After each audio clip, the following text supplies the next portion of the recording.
What is up, everybody? Welcome back to Press for Presence, episode 9 with Nicky Freymond. Today's podcast was a super special one for me because Nicky and I have known each other for almost 10 years, and I'm super inspired by her story. Her story is the epitome of why following your gut, following your passions, and just saying yes can turn into a really cool life where you've got a bunch of different careers, have a ton of life experience, and end up with your dream job or your dream career.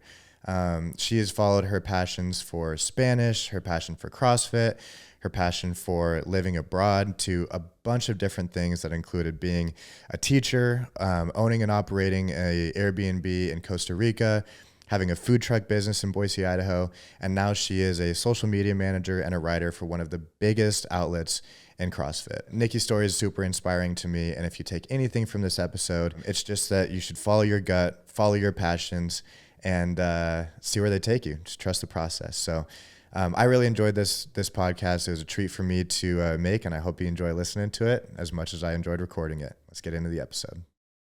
So with your story, we have so many different places that we can go with it. I know. What's the best jumping off point? I don't know. I guess like chronologically is good. Okay. And I apologize ahead of time. I feel like I'm going to end up talking so much because it's like kind of over the course of 9 years. So I need to like edit myself as best as possible because I can keep going on and on and on. So cut me off. Well, the best part about a podcast is we're supposed to be talking Okay, about. true. And like you said, you can like cut if it gets boring or if I'm going on. So, or else it'd be a very boring podcast to listen to if we were quiet the whole time. True. So. Yeah, true. So starting with teaching then. Okay. Why'd you go into teaching? Okay. So I guess maybe this will help explain like my flakiness. So I went into teaching not because I wanted to be a teacher. Like I never ever was like, a lot of teachers look at it like this is who I am and this is, like my identity and everything. And it never was that for me. So when I went to school, once I kind of realized my interest in what I wanted to do, all I cared about was I wanted a degree in Spanish. So I loved speaking Spanish. I loved Latin American history and culture and everything without really thinking what that would mean as a career. Interesting. So I think like a lot of college kids, they're just like, I like this, so I'm going to study it or I'm going to get a degree in it, not thinking of like the finish line. So were you in college when you kind of realized that this is the thing? Yeah. So I was in college. I loved my Spanish classes. And so I was just like, well, this is like the thing that's the most interesting to me. So this is what I'm going to do. And so I declared a major of just Spanish, like Spanish language. And so my advisor, she was also like the head of the education department. And she was like, I hear you, but I think you should get a degree in Spanish teaching because anything that you could do with a Spanish degree, you could do with a Spanish teaching degree. And I put myself through college and she knew that. She knew I was going to be graduating like 50 grand in debt. Yeah. So she was like, this way, if you get a Spanish teaching degree, it leads to a job immediately and you can start paying back your loans immediately. And like, if it leads to something else, like some other kind of career that you want to do with your Spanish language, you can still do that with a teaching degree. Okay. So I pursued a teaching degree and I was really, really glad I did because what she said was right. Yeah. I got a job right out of college and I ended up really liking it. Like I really liked teaching. Like up until the day I resigned, like I really, really liked it, but it was never like my passion in life. Okay. So, yeah. Interesting. So as you were going down that road and you decided like, okay, this is going to be my thing. I love Spanish. What were your dreams that were like associated with that? You said you liked the culture. Did you know that eventually, skipping into your story, you were going to move to somewhere that was speaking there? Or what was your idea? I didn't really have an idea. I mean, like early on, so my boyfriend at the time, my husband now, he was a few years ahead of me in college. And so as soon as he graduated, he started playing professional basketball. Okay. So he was like playing in Mexico and all over the place. And so I was able to visit him a lot. And of course I wanted to like be with him, but we met in Spanish class. So we shared that interest, which made it all the more like ingrained in me. Like This is a huge interest that I have that he has, we share.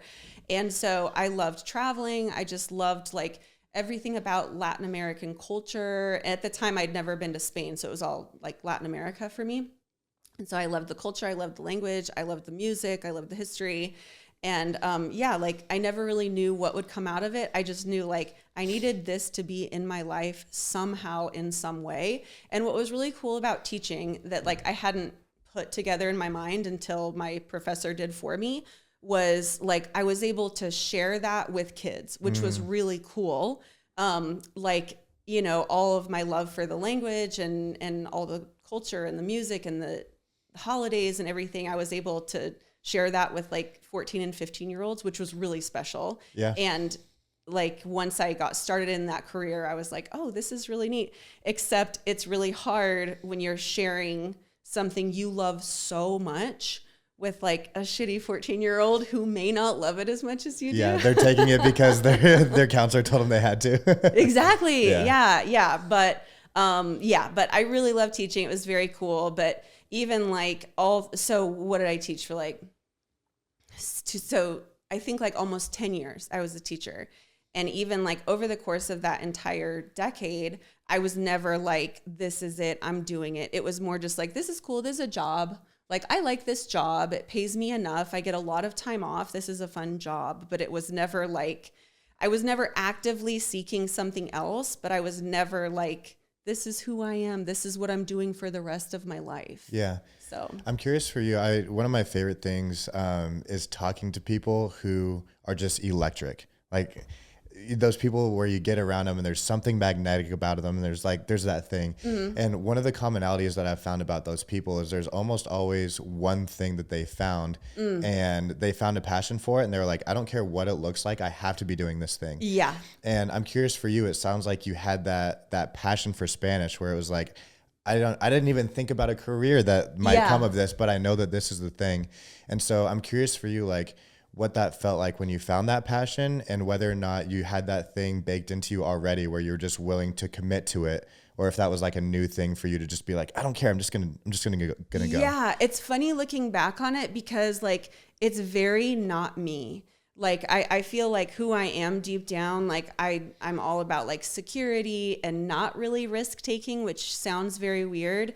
And like making sure like, you know, there's enough money in the bank before I make this jump or something like that. And even like traveling, I need to make sure like I would never go to a place without having like a place booked beforehand. And I know how to get there. Like I'm not like. You're a planner. I'm a planner. Okay. And so it's funny looking back like at that period of my life. I'm actually like impressed with myself that I was able to like let go of that a little bit and not think about like my loans and my job and how am I going to get insurance and stuff. It was more just like, I was just kind of a dumb kid, you know, and I was just like, this is what I love doing. And so I'm just going to do something with this. So that's so incredible. Yeah. I don't know how that happened, but it happened. Was there ever any moments where you got down the line and you were like, you were committed to doing the Spanish thing. You knew that eventually you're going to graduate and have all these things. Was there ever any of those moments where you just like lay in bed going like, oh shit, what am I doing? Or did it always just feel like you were on the right track? It always felt like I was on the right track and it never felt like I was on a permanent track. Like I never had the conscious thought of like, I can change this up whenever I want. Nothing's forever, you know, but it was more like, I never had this weight on me of like, I'm in this, I have to stay in this. It just always felt just kind of light, you know, like this is my job for now and it's paying my loans and I'm able to like, you know, have health insurance and go to the doctor and I can pay my mortgage and it just always felt like this is what it is right now. Okay. Yeah. So I feel like that's the perfect transition into you leaving teaching. Yeah. And so what did that opportunity look like when you decided that teaching was going to actually become a permanent or a non-permanent thing and you took a little bit of a detour after that? Yeah. So that happened. So my husband and I, we had gotten married while I was still teaching. I think we got married when you were my student that year or maybe after. It must have been close. For everybody who doesn't know, Nicky was my 9th grade Spanish teacher, and the only reason that I committed to 2 more years of Spanish, even though you would not be proud of my current you would not be proud of my current Spanish skills. Yeah, so I must have been 2014 or something like that. Yeah, I think I got married maybe the year before I had you because I had you in the teeny tiny little classroom. Yeah. Okay, so I got married the year before. Okay, so I had you maybe my second to last year teaching That sounds about right. Okay. So anyway, my husband and I, we went on our like 1 year anniversary trip. We went to Lake Tahoe, and I loved teaching, but I was starting to feel really bored and just like not challenged. And I noticed it was coming out, and like I was putting a lot less effort into like my lessons and planning and stuff. And I just didn't really like how that felt. Like I don't want a job like that. Where it's just where you're like, packing it in. And yes. Yeah. And there's a lot, I mean, it happens in every profession, but there's a lot of teachers like that. Yeah. And so I was just like, man, I'm way too young to be feeling bored in my job. I need to make a change like before it's too late. I want to change before I don't like my job, because I really liked it. And at that point, like I had never wanted kids, and my husband was a little bit like, he could have kids, he could have not, you know, but at that point we kind of, I think, realized like we're probably not going to have kids. Okay. But teaching is such a good job for kids. So that was another feeling of mine, that it was like, if I'm not going to have kids, I shouldn't have a job that like is so perfect for like raising a family. I need to like take advantage of not having kids and like take a risk. And so we were on this hike in Lake Tahoe, and I was just like, I feel like I need to resign. I feel like I need a change. I don't know what I want to do, but maybe it's going back to school. Maybe it's volunteering for a year. And I wasn't even thinking about like him. I was just like, me, I might move away for a year and like go study or go volunteer, whatever. And he was like, that's really cool. Can I come with you? I was like, of course, you're my husband. Yeah, for sure, dude. Yeah. But I think we've always been like that. Like he and I, like we prioritize ourselves, and in turn, we wind up having a really good relationship. I think because it's like, I need to be happy in order to be a good wife. And he feels the same way. So, but he was like, I want to go on this exploration with you. Like, let's do something together. So I was like, yeah, even better. So it was going to be like, I thought I'd volunteer with like an animal rights organization or something like animal rescue. But I was thinking in terms of Latin America, because of course I wanted to maintain some kind of connection to like speaking Spanish and stuff. So we were looking at different places in Belize, in Costa Rica, and I had never been to those countries, but I was just like, yeah, I'll love it. I'll figure it out. It'll be fine. And so we found a couple really cool programs that were like 6-month-long programs. And we were just like, yeah, let's do it. Like, we're both ready for something big and something different.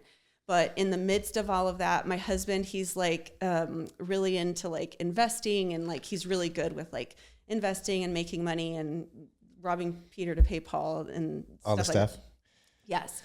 So just for fun, he was like, well, I wonder what kind of like properties are down there, you know, like if there is something interesting. I'm just curious. Like he's always looking at like what's for sale in Medellin, Colombia, just like out of curiosity. So he found this like old, broke down, like dilapidated structure in Costa Rica in the jungle, like in the middle of nothing.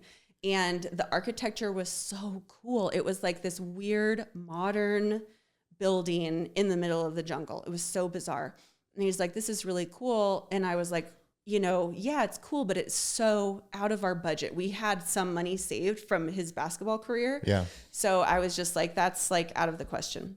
And I was still teaching. Okay. So it was like winter, and I still had 6 months left on my contract, even though I knew it was like my last year. So we were like, haha, fun pipe dream, put it in the back of our minds. And we just kind of kept checking in on this property, and it was like dropping in price. Okay. So we were just like, man, what are the odds that this is going to drop in price? Nobody's going to buy it. And my contract runs up and we can actually do something with this. So by June, it had dropped into our price range. Wow. And yeah, like my contract was up. So we flew to Costa Rica, basically like with the idea of like, we're going to look at this place because we won't buy it sight unseen, but we're looking at it because we're going to buy it.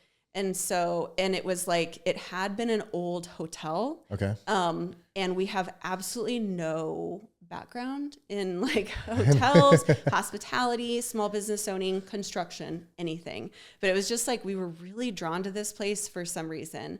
So we went and looked at it. It was super scary, needed a ton of work, but something about it was like magic. And we had no other plans. I'd already resigned. And so we were just like, we have nothing else. We have to do it. And so we bought it. after seeing it for like an hour, and we had never been to Costa Rica. Did you buy it while you were on that trip? Yes. Wow. Yeah. So we bought it, and so over the course of 4 years, we went there half the year and came back to Boise for half the year, like renovating and turning this place into like a full-fledged like bed and breakfast. Holy cow. So yeah. So it was like a total risk, a very, very scary thing that we decided to do that I'm so proud of us for doing, because I can't imagine doing that again. I hope we do that again. I really want to. I love the person that did that. That is like, I'm so impressed with myself. But so it was a big risk and something I never would have seen coming. But like the lesson that I learned from that was like, you never know what opportunity is going to present itself to you if you are open. And so that's kind of like that's like the lesson I kept in my mind over the next like 5 years after that. And like up to current day is like, I keep myself open. You never know what's going to present itself. You just have to be ready. Yeah. And something will present itself. Once you got to, so you bought the, did you guys call it a resort or a bed and breakfast? Like guest a bed house? and breakfast. Okay. Yeah. So you bought it, you came back to Boise, knowing that you've got this new project in Costa Rica. Yeah. That next time that you went out there, what was your headspace like? Was it excitement? Was it like, what do we just like when do? we moved there for the first time? Yeah. So what was it like? Yeah, it was, what did we just do? Like, I remember the first night we got there, like, so we have cats. Yeah. And so we traveled with our cats on the plane down there. Yeah. And it was like, we moved down there with everything we could fit in a suitcase. However, we knew we were going to be coming back. So it wasn't like, and so we moved down there with our cats and everything. And the first night I was laying in bed and I was like crying so hard, not out of regret. Like, I didn't regret that we did it. It was more just like, I can't believe we did that. I am so scared. Did we make a mistake? Did we not? And it was just like overwhelm. Okay. Because also like we left all of our friends and all of our family. We moved to a place where we knew nobody. And so it wasn't regret, but it was like, I can't believe we just did this. Oh my gosh. Yeah. So how did that start to evolve? Like as you were there, cause did you spend the first like 6 months there? The first time you went? I think we were there 7 months and then 9 months and then like 4 and 4. Okay. Yeah. So during that first trip, when it's like, it's time, we have to start renovation now. We're going to start like making this dream come to life. Yeah.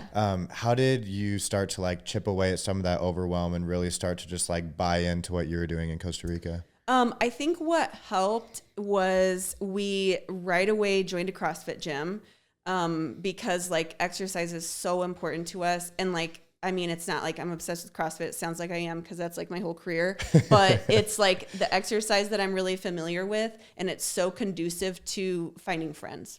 So, like I love running, but it's a solitary activity. Yep. And so if you want to make friends that like have similar fitness goals, like you join a jiu-jitsu gym or you join CrossFit or something. And then it's like, oh, okay, at least we have this in common now. So that helped tremendously is we joined a CrossFit gym, made some really good friends that like coincidentally were very like-minded. Okay. Like they also had left everything and moved to Costa Rica. Oh, so they're like expats? They're all expats. Kinda, okay, yeah. Cool.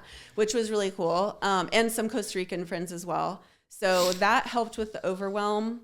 And then just like the moments of like, we had really, really, anytime you're starting over in a scary place, you'll have those really low moments where you're just like, oh my gosh, like, yeah, what did I do? Did I make a huge mistake? But it's like those moments and then really high moments where you're just like, I can't believe I did this. Like my brain chemistry is altered forever now. Yeah. And you're like watching a sunset on your beach or like eating a mango out of your tree. And you're just like, I will never be happier than this in my entire life. So it was those like up here or down there and nothing in the middle. The craziest ones are when they happen in the same day too. Yeah. When you wake up being like, what the fuck have I gotten into? Yes. And then you're having the best like dinner of your life on the beach. I know. But I think like my theory is that they come together. Like it's not by coincidence that you have these highs and lows. Like whereas here in Boise, like Scott and I talk a lot, our life here is like this, you know, like it's very comfortable. Very low I'm wavelength. happy. Yeah. Low like wavelength. bouncing.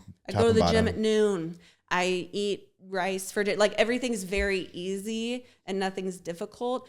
And so you're never down here, but then you're never up here. Yeah. So yeah, all that really helped with the overwhelm, and it gave like perspective of like, okay, this is like our life now, and this could be sustainable for us. Absolutely. Yeah. So not only were you moving to a new country, different foreign language, which thank goodness you guys were very fluent in. Yeah. But also it sounds like as far as entrepreneurial ventures, you had just come from a very steady job, lots of time off, health benefits. How did that fold into everything that you had going on, knowing that it was an entrepreneurial venture that you were doing? Yeah, it was. So the nice thing is that, so we became like small business owners, but we used Airbnb only. And we were already pretty familiar with that because in our house currently, we have a little guest cottage in our backyard. Oh, great. So we've been like Airbnb hosts forever. And so that was kind of nice. There was familiarity there. So I knew like how Airbnb worked, what people would expect. And then speaking the language and knowing I was going to be hosting people from like, you know, Canada and United States and stuff, like I felt like small business ownership was foreign to me, but there were components of it that felt familiar. Okay. And so I think that was really helpful. Like I could lean on those like little familiar components to be like, okay, I have a handle on this. I can do this. Right. Yeah. So one of my favorite things to see, obviously I've known you for a while and got to like watch all of the journey of all this stuff. As soon as I saw you guys start building your own gym at this place, because I knew that you were into fitness and stuff, but I was like, oh, they're into fitness. Yes. Fully in. So tell me about like, where did the idea come from that? Like it is the coolest thing I've ever seen. Yeah. Thank you. It was like our baby. So we knew, so we joined this CrossFit gym that we loved, and it was like where we met all of our friends and everything, but we were in the middle of nowhere, and it took like, I mean, the road is an unpaved road. So it would take us like 45 minutes to get to this CrossFit gym every day, which is not sustainable. So we wanted to have our own gym to where we could work out multiple times a day if we wanted to, or if we don't want to drive into town, or during rainy season, you can't drive into town. Oh, wow. So so even before any of the rooms were ready to go, like before we even had a bed, we started building the gym, just because we thought like that is the number one priority. We need that before we need anything. And so the gym was built in stages. So I think the first thing we built was the rig. So we got a bunch of like teak logs. And so we set teak logs in concrete, and then we got poles to run across them. And so we had a really rudimentary like rig so that we could do pull-ups and things like that. And then the next stage, we got our hands on some barbells and some plates. And then it just kind of like, as we had money, we like put a little bit more money into this and built a lifting platform, and it just kind of like grew into what it was. And we sold the property. Did you know that? No, I didn't. I didn't even post it on social media because it was like so bittersweet, Drew. It was so bittersweet. Like it was time to sell it, and it had been on the market. Like we had been trying to sell it for I think a year and a half, and it finally sold in December. Oh, this year. Yeah. Or I guess the end of last year. Wow. So it's pretty recent that it sold. And it's still so like, it was time to sell. I'm glad we sold it, but like looking back on it, it's still so sad because I'm so proud of what we built. But like we told our realtor, we were just like, we will not sell it to someone who doesn't want to use that gym. Yeah, they will not touch the gym. Someone looked at it and they were like, not interested in the gym. They're like, we'll get rid of this. We'll just like, pull it out. And we were like, no, like, if you're going to buy it, at least lie to us. Right. And don't tell us that. That is so cool. So I know. So how did that, when you were down there, I'd imagine that the familiarity of CrossFit being kind of like a common theme throughout your life. Yeah. Did it make having a gym at home, did it kind of help some of that, like being away from all of your friends, having that familiar thing that was kind of an anchor for you guys? Completely. Okay. Oh, it was like a huge, huge thing because we were in like such a foreign place, and we had each other and we had our cats, but everything was so foreign. So to have like our own gym, it felt very yeah, it was a total anchor. And it was an anchor back to Boise too, because like we still go to the same gym, but back then we were like very connected to our gym. Right now we're not so connected, but maybe we'll take that out. But anyway, it was really hard leaving our gym at the time. We were so connected. And so like to be able to build our own version of a gym and still like, I'd text my friend, you know, I'd be like, what was the workout yesterday? And she'd like send me the workout and we'd do that same workout. Oh, cool. It was so special. And it made us feel like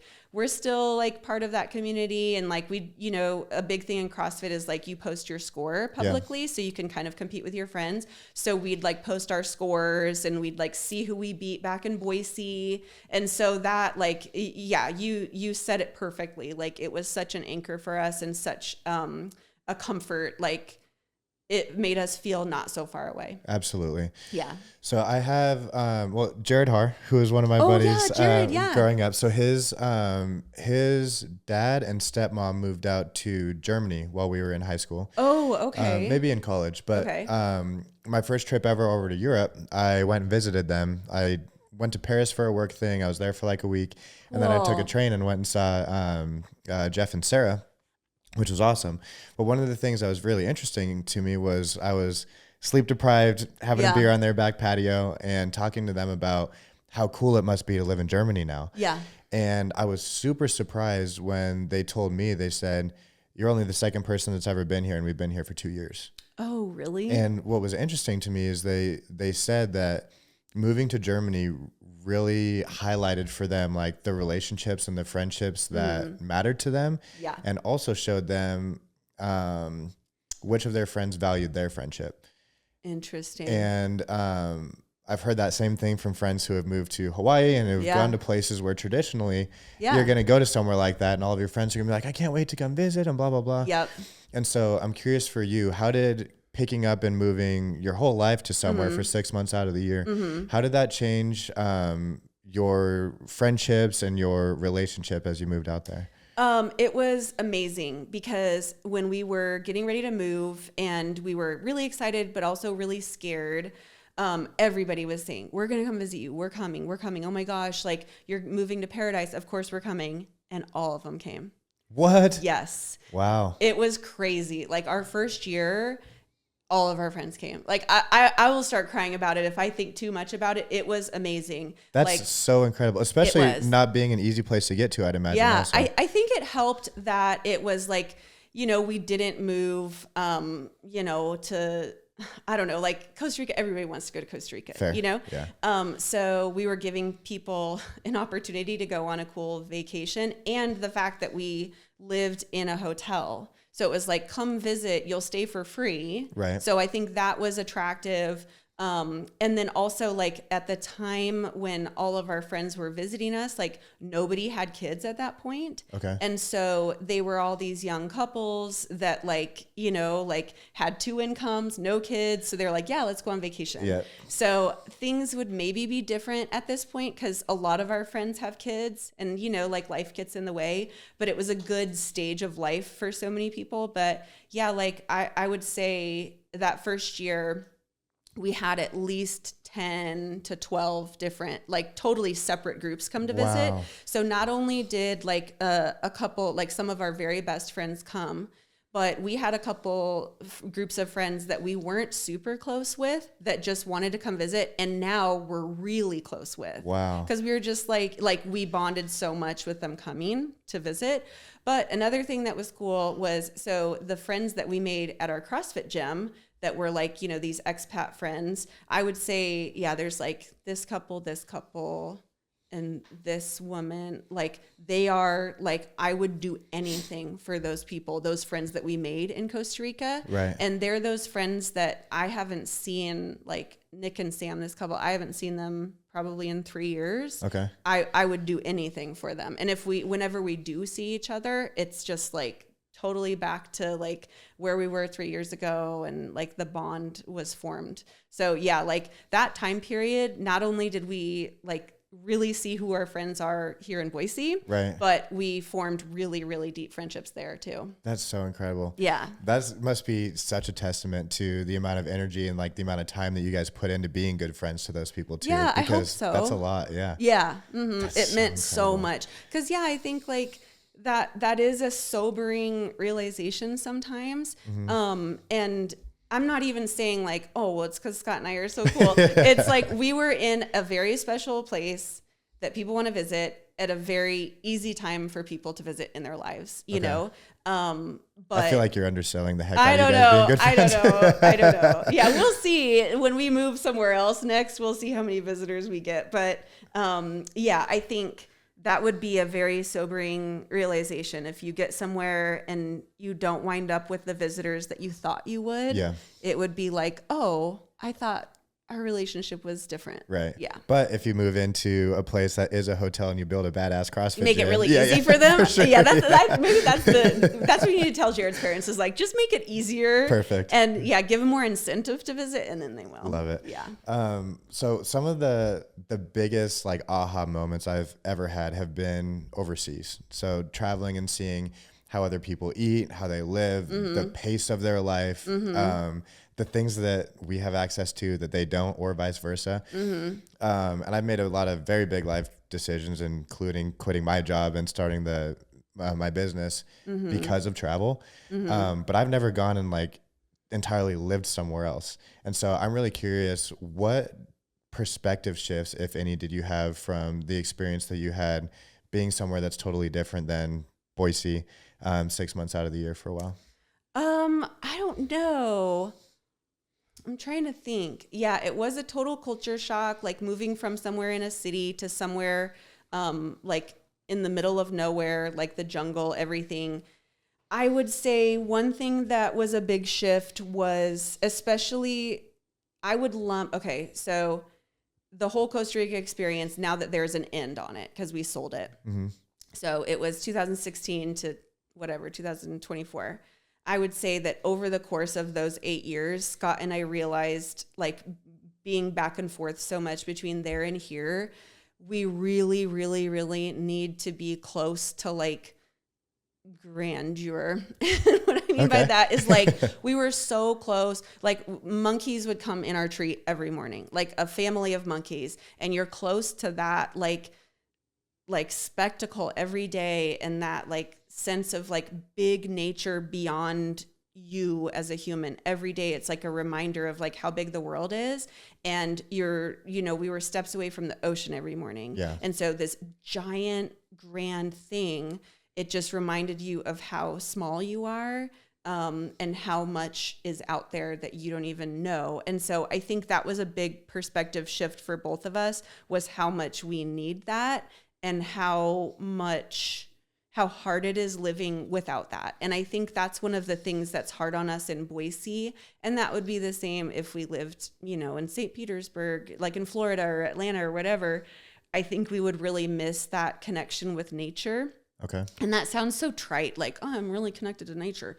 But yeah, it's something that is so like, it became really ingrained in us and something that we needed on a daily basis. And so to not have that, it's hard. But on the other hand, we realized like, okay, we sold Costa Rica, we're looking for what's next or whatever, and we know what we need. So that's yeah. huge. Yeah.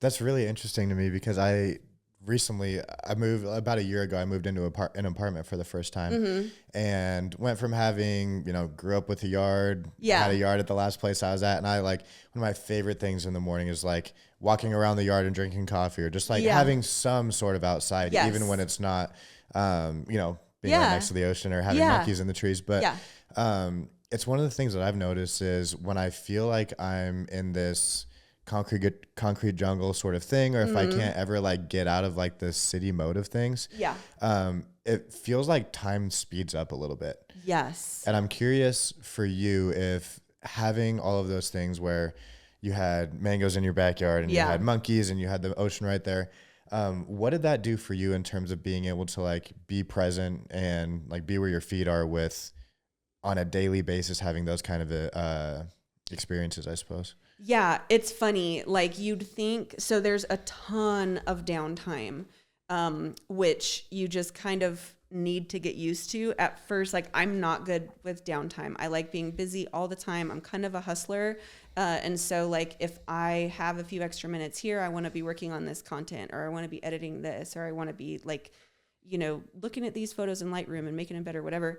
But that was all before this, know? And so I didn't have that to do. I didn't know what Lightroom was. I didn't have content to build. Oh, and so your entire thing was like working out and running the B&B. Yes.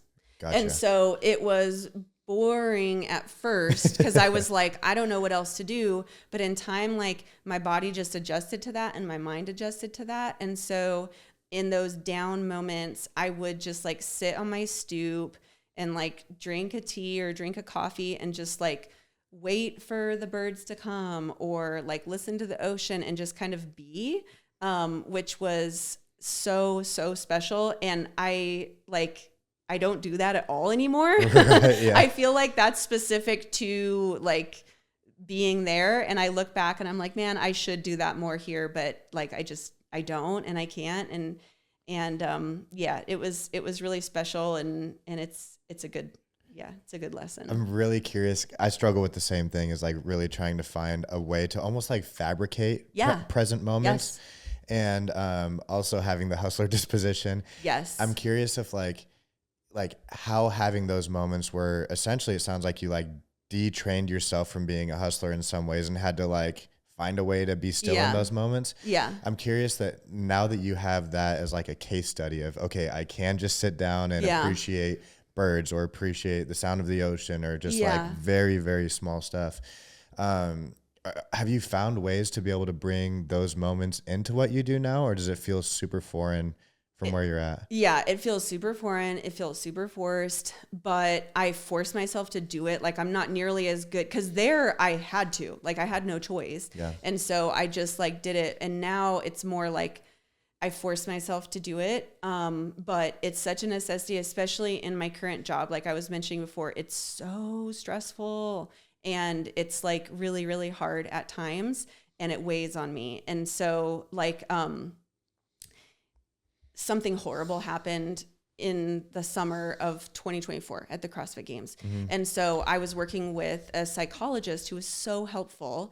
And I was explaining to her, like, my line of work, I can't like escape from my work. I'm, a social media manager. You can't get off of social media when you're a social media manager. And she was like, okay, I totally hear you. So you need to find ways to just create moments for yourself. Like, I'm not telling you to quit your job. I'm not telling you to take a day off. But like maybe if that is recreating like those Costa Rican moments, I have a stoop in Boise too. I can sit on my stoop and still like watch my cats in the yard, or just like sit and like not be on my phone, just like sit and be. I'm very, very bad at meditating. I don't want to meditate, whatever. So I don't. And she was really helpful. She was like, well, then don't. Like, like meditation can look very different for different people. And maybe that is just like sitting outside in the morning with your coffee, like facing the sun. And, maybe it's just like listening to whatever sounds and trying to like name the sounds that you hear. Like, that can be meditation. And so I do try to do that regularly. I don't know if it really works, but at least it's like, I feel like I have a little bit of control. For sure. Yeah, like over that stress and over that stuff. So do you think CrossFit is a sense of meditation or a form of meditation for you? Like me actually doing it? Yeah, not you writing about it. Okay. Yes, I do. I do feel like it is for sure. It depends on the workout. I also run a lot. And so like running for me is very therapeutic and very meditative, because I always run by myself. And I always run outside. Like I don't run on a runner or anything like that. So that is also like, I feel like that's meditative. And yeah, CrossFit can be for sure, because I think like anything like that where you're shutting your brain off, where your brain isn't like functioning like at a high rate, is like relaxing. If that sounds so weird, but it is relaxing. Yeah. One of my favorite concepts is the idea of forced presence. And it's one of the biggest things that I foresaw being an issue when I was about ready to be done playing football. And one of my favorite parts of it was like, I fell out of love with football a bit while I was in college. For me, it became a means to an end to get school paid for. Okay. It was a lot of time and stress Yeah. and the rest of the stuff. And I didn't love it anymore. And what I found that I loved the most about it, though, was time lifting with the rest of the team and then Cool. time at practice. And what I found as I got out of it was that the thing that I loved about it is it would shut the entire rest of the world off for 2 hours. Like at the time, I wasn't thinking about the homework that was due or the drama that I had with friendships or a relationship or like the stress of different things. And it got to the point too where I had like a couple like running backs on my team, and we'd always be standing next to each other in plays and stuff. Yeah. And a couple of them would always be asking me for homework and stuff like that. I'm like, dude, this is the 2 hours where we don't have to think about anything. Yeah. Please leave me alone. But as soon as football got over, I never saw the impending like hole that not playing football would have. Okay. What I was scared of was that I wouldn't have that forced presence anymore. That like nothing in the world would give me that release valve from the things that continuously build from running a business and being in relationships and having friendships and just the stress of life. Yeah. And so I started training jujitsu a month after I got done playing football. Okay. Because it was like I wanted to find that thing where I had to be present. Like when somebody's trying to choke your face off, you can't really be thinking about like what you're gonna have for dinner that night. And so I'm curious for you, what kind of, it sounds like running and CrossFit kind of put you in those present moments. Now that you've got the contrast of having a super stressful job and not having a ton of free time, what kind of value does CrossFit have now compared to when you had a little bit less going on? Yeah. So, okay, there's a lot of different versions of CrossFit. So I'm thinking of the CrossFit that I do, like when I'm training and working out. Yeah, perfect. Yeah, it has so much value because it is such an outlet. Like my job not only is hard, but it's really frustrating too at times. Okay. And so I think like it is such a nice outlet. I always work out at noon. Like I go to the noon class if I'm working out with a group that day. And so that's like right in the middle of my work day, which at first was like so hard to like tear myself away, go to class, come home and get back to work. But I found that just that notion was so powerful. Like I'm leaving work to go do this and then, like prioritize it and come back. And so it served such a purpose, like and such a huge role in my mental health. And it just like, it was a message to me, like I'm prioritizing me. Yeah. I am more important than, my job or whoever I'm writing about, whatever. My physical health, my mental health is so important to me. So I would say like, my workouts, my job, like I travel a ton. And so like, I'm not in as good a shape as I used to be, which is kind of funny. Like the further I get into this career, like the more out of shape I get, but, that's okay. Like I'm okay with that. But even regardless, my workouts are so much more important to me now than they ever were. They become like a little bit more of like a half. It's therapy. Half. Yeah, for sure. I definitely get where you're coming from. Yes. There. So has jujitsu, like, did it kind of fulfill that for you? Like you were saying? It did. Yeah. The one thing that never fell off for me was strength training. And that for me, it also kind of has that therapeutic, like it's really hard to be thinking about other stuff when you have 350 pounds on your back and it's like you squat it or you don't. You can't really be thinking about other stuff. Right. And so that was good for me, but it didn't give me that same sense of like just nothing. Yeah. And it also, the thing that I found about jiu-jitsu is much what you said about CrossFit earlier. I was going through that super lonely chapter where a lot of the friends that I had from college and stuff like that were in a different phase of life than I was. Yeah. I graduated during COVID, and so it was a weird time because it gave everybody an extra year of eligibility if you wanted it. Okay. So most of my friends that I had decided to play another year of college football. Okay. And I was working a full-time job that was an hour away. Okay. And so what was tricky for me was I still loved all of my friends. I still lived with a lot of them, but they were still in like college, play football and party mode. And I was trying to like move on to that next chapter. And what I found that was really tricky about that was I wasn't really good at my new job at this point because I was just starting. Yeah. I had played football my whole life and now that was gone. So I wasn't good at anything athletically. And that was like a big part of your identity, I bet. Yeah, for sure. Yeah. For sure. It made it, I mean, it was a baked in group of friends. It was like some weird version of status. Like there was all of the stuff. And I found myself in this lonely chapter where I wasn't friends with the kind of people that I wanted to be friends with yet. I wasn't good at my job. I wasn't good at jujitsu when I started it. And it was a really tricky time for me because I went from being very comfortable to be uncomfortable with pretty much everything. And vulnerable. Yeah. Yeah. And so what I loved about the gym though was what you said about CrossFit earlier, that it was a baked in group of like-minded people. Yeah. Who my outside perception was like, these are going to be ex-wrestlers, ex-felons, and meatheads. Right. And they have turned out to be the best friends of business owners and creatives. And there are some of the other ones and stuff like that. But I think that like finding that sense of community has also been a huge benefit outside of just that 2 hours where I get to escape the world. Yes. Yeah, for sure. I completely agree. Yeah, I completely agree. And it's cool too, like being in a sport where there are all different levels, because even like if you've been doing the sport for years, you'd still have those moments of vulnerability where like you'll, you know, like I don't really know anything about jujitsu, but like maybe you'll like have a bad spar. Sure. Am I using the right bad terminology? roll? Okay. There are ego checks everywhere. Okay, you're on the right check. track. Okay, yeah. So always like you'll have like those days where you feel so good and you're like, I'm the best at this gym, whatever. And then those other days where you're like, oh my gosh, like I've been doing this for 10 years and you know, like where have I come? So, I don't know. And everybody feels that way. You know what I mean? Like you're always comparing yourself to other people, which we shouldn't do, but we're all in the same boat, like ebbing and flowing every day. Absolutely. Yeah. So, we've teased a little bit of how you got, to the spot that you're in now, but when it was time to leave Costa Rica and come back to Boise, you had a couple more entrepreneurial adventures that I want to get to before we get all the way into the CrossFit stuff. Talk to me a little bit about that transition and why you decided to move back here and kind of some of the things that you got up to at the time.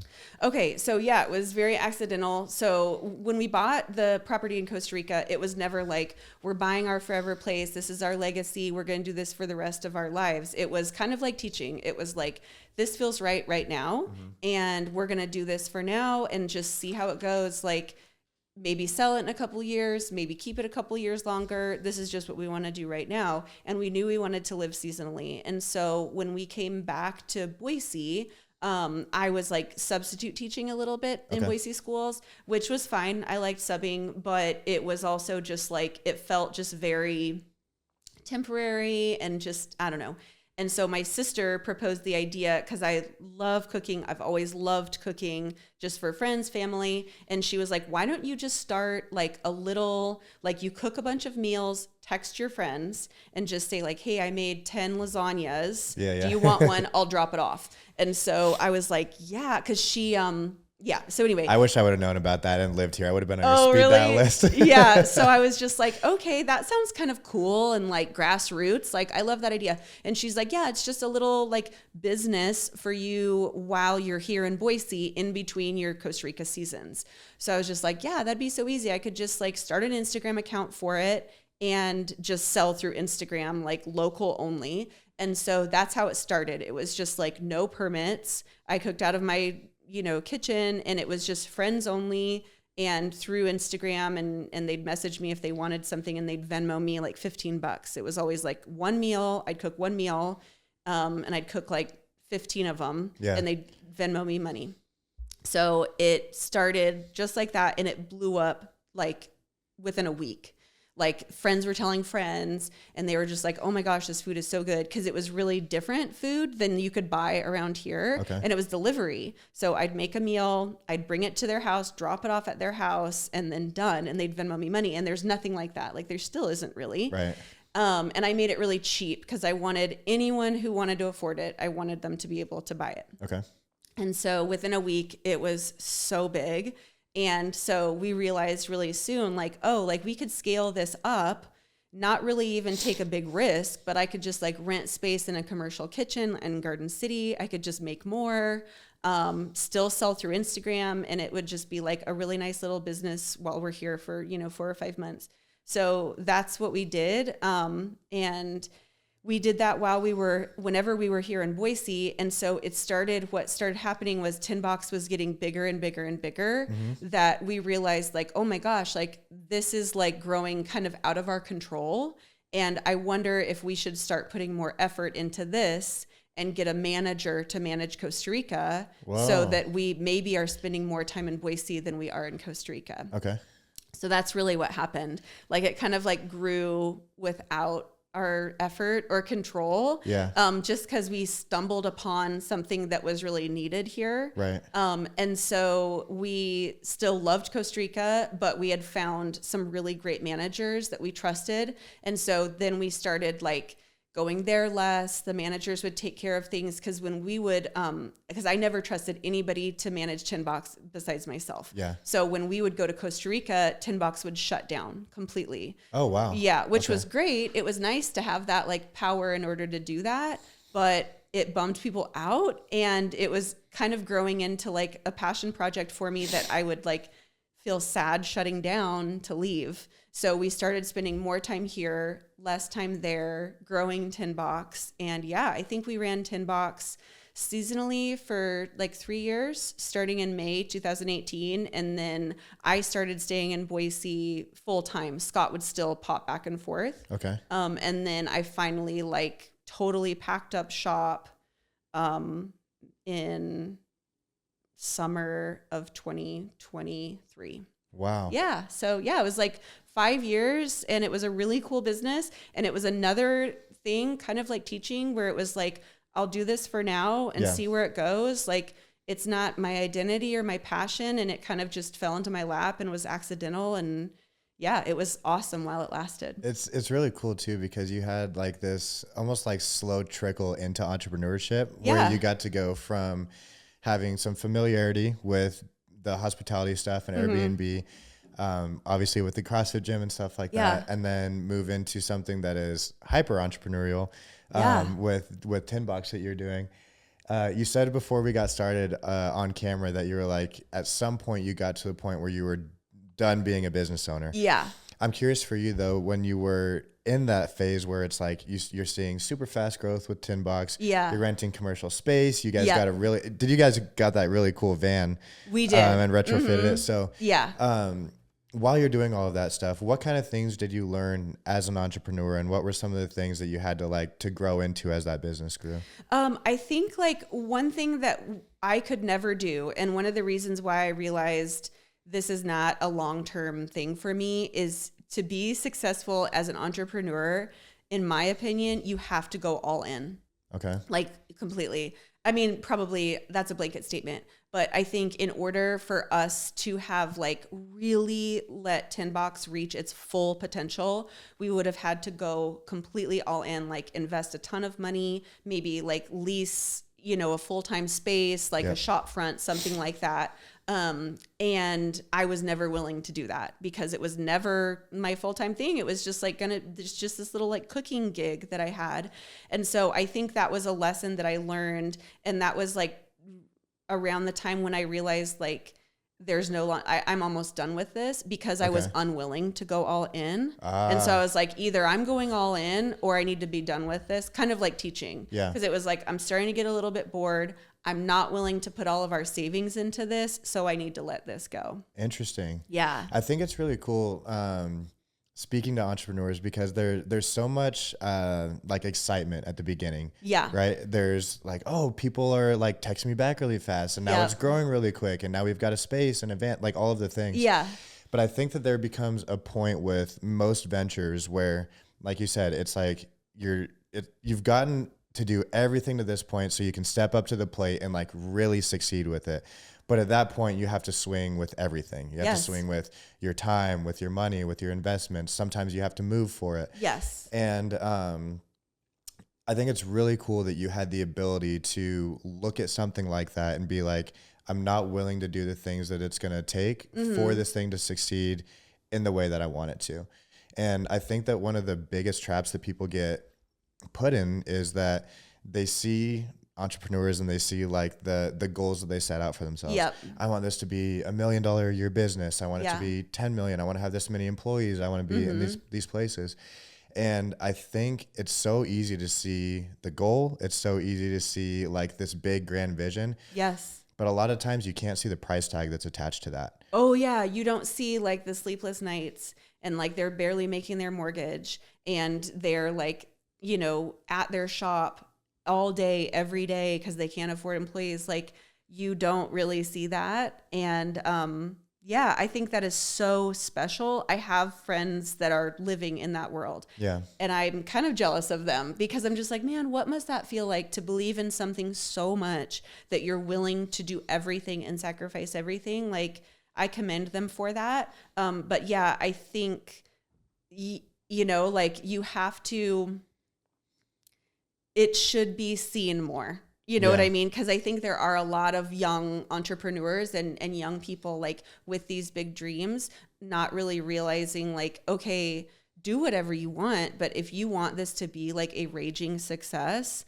you have to give it everything. Yeah. Yeah. I think it's cool too, like being able to identify that because there are definitely people who will pay the price.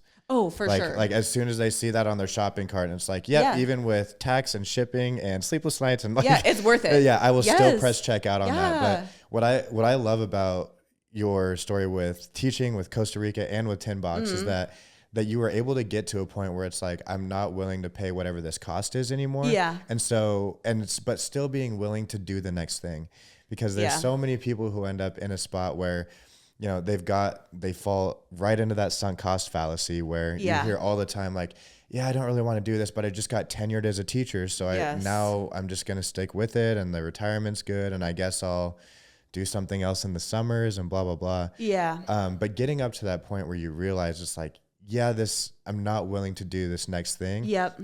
But being willing to pivot takes so much. Yeah. I will say too, though, like, I think one thing that's been very easy for me is I don't have kids. Okay. And I have never had any like health problems. So if I'm having to go without insurance for a couple of months, if I am really pinching pennies, I can't afford this and that, I'm only having to take care of myself. Right. So I think that's the problem. Like my sisters are in Boise schools and neither of them love their jobs, but they have kids and they, you know, like have other things that, you know, it's not just them. Yeah, for sure. And so I think for me, what is really nice is it's only me that I have to worry about. Like my husband can fend for himself. So if I like want to pivot from here to there, take this risk, go without health insurance, like I only have myself to worry about. Right. So that makes a big difference. So as you were winding down Tin Box and you realized like this thing has been an awesome success. Yeah.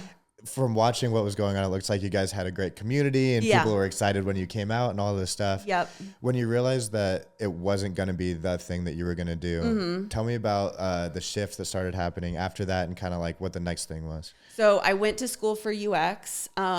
Did we talk about this on camera? Not yet. Okay, no. So I'll just give a brief. So I knew Tin Box was winding down because I am a hustler. Like I am a total hustler, but I wasn't willing to hustle for Tin Box. And so like in order for Tin Box to be a success, like I was saying, I would need to totally invest a lot more money, a lot more time, and you need to hustle, you know, like you're talking to people, you're calling people, you're putting out ads, you're buying ads, you're building content.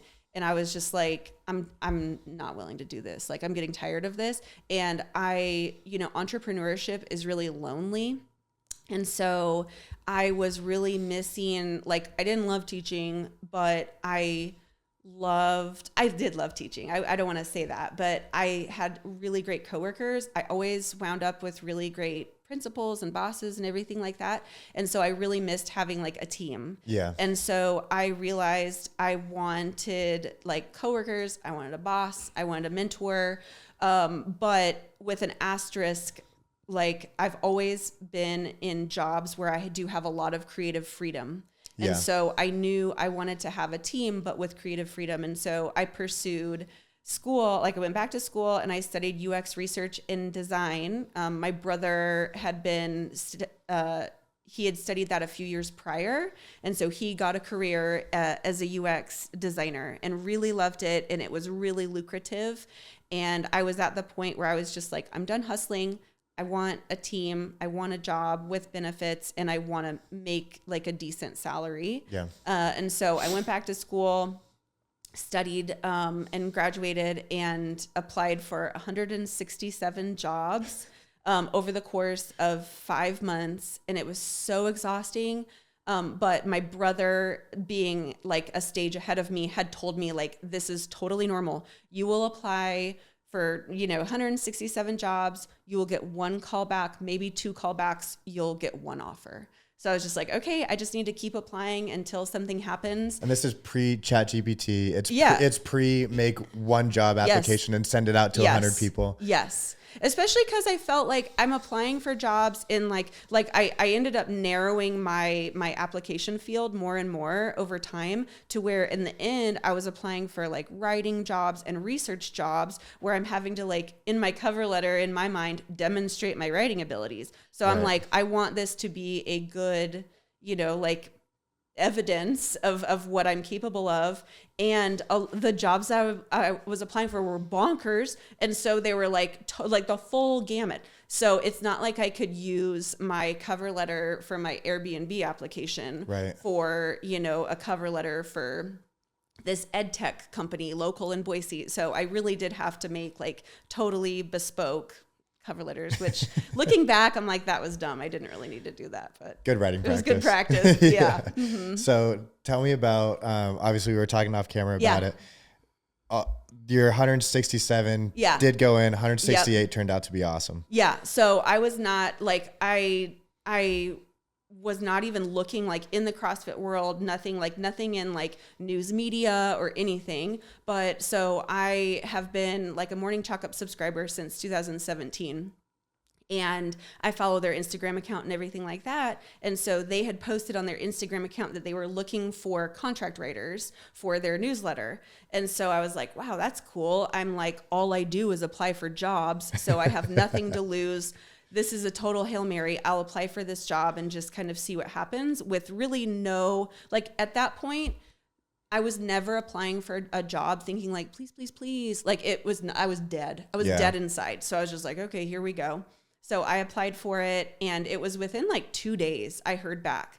And I could tell it wasn't an automated response. They were just like, we really loved, they had asked me for a writing sample, which I bullshitted. Like I made up a writing sample because I didn't have one because I wasn't a writer. And so I sent in this portfolio of a few different articles that I had written like the night before. And they were just like, we really love your writing samples, but they were about CrossFit. And I think like, I love CrossFit and I know CrossFit really well. Mm-hmm. So maybe I wasn't like the best writer at the time. I don't know. But maybe what showed through in my writing was like, I really love this sport and I know how to write about this sport. And you can write on a deadline if you made an entire portfolio the night before. That is very true. Right. Yeah. So they loved the samples and they asked me if I could produce they gave me an assignment. They were like, can you write this preview of this event coming up? And I was just like, oh my gosh, okay. And so they gave me a week and I wrote it and they loved it. And they offered me a job like on site on Zoom. Okay. Yeah. Perfect. Yeah.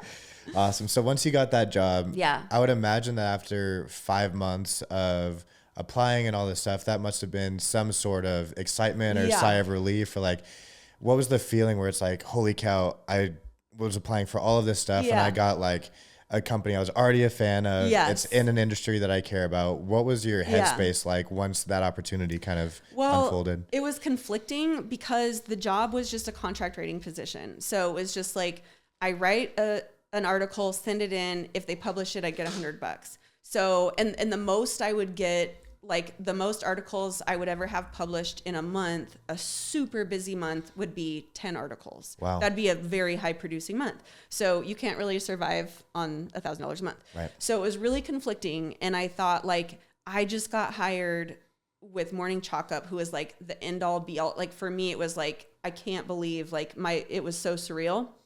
However, as much of a dream job as it was, it like in no way was a job that could pay the bills. So it was conflicting. Yeah. So I was just like, I'm trying to make a career shift. This isn't really the career shift I had in mind. Like it wasn't UX design or research, but I was like, I can't pass this up. Like this is incredible. Yeah. And it was more just like I was saying earlier, like just being open to an opportunity. Like this is not what I thought would happen, but I have to take this. And so I was still cooking for $10 to supplement, you know, like my finances, just kind of also in the background, still kind of poking around for UX jobs, thinking like maybe I could find a part-time UX job and do that along with writing, because I was not going to give up the morning chalk-up writing job. Yeah. So it was really exciting, so surreal. It was like a dream, but kind of conflicting. I can imagine. Yeah. So I've got a big question about passion and how that works in with work at some point, but I want to get to where you're at now. So once you